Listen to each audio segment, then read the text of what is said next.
This is Dr. Erin Kranz, Professor of Literature, here today to discuss one of the most astounding poems ever written in the English language. It starts with "When in Disgrace with Men's Eyes," Sonnet 29 by William Shakespeare. It begins with the narrator's current predicament. When in disgrace with fortune and men's eyes, I all alone beweep my outcast state. Clearly, he is down on his luck financially and has done something that disgraces him in men's eyes. What happens when we are disgraced in men's eyes? We can't look into anyone else's eyes because our heads are down from shame. In the next line, he says, he is all alone. Now, poets choose their words carefully to be very precise, and poems are short.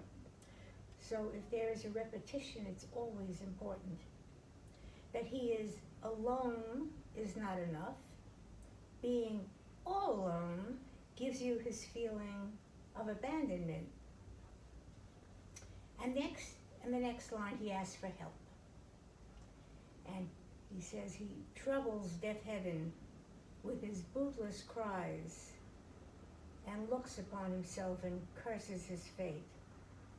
But heaven is deaf, and so he feels worse. And in the next line, he expresses his jealousy of everyone who is in better condition than he is. He says, and I look upon myself and curse my fate, wishing me like to one more rich in hope, featured like him with friends possessed, desiring this man's art and that man's scope.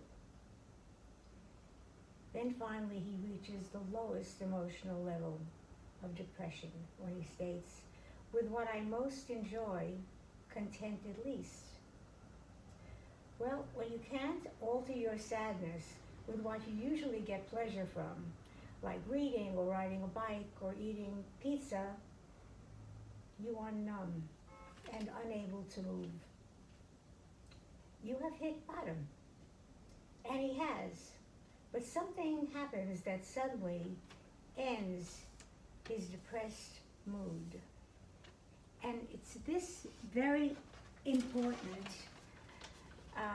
image that he gives that is so amazing.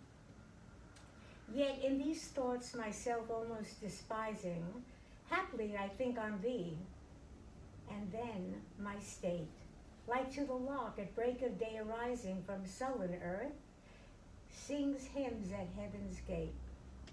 For thy sweet love remembered such wealth brings, that then I scorn to change my place with kings.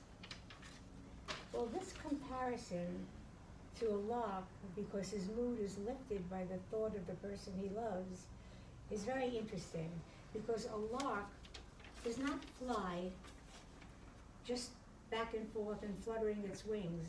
A lark rises straight from the ground and shoots straight up to heaven in a line. And so when he thinks about this girl, that's exactly what happens to his mood.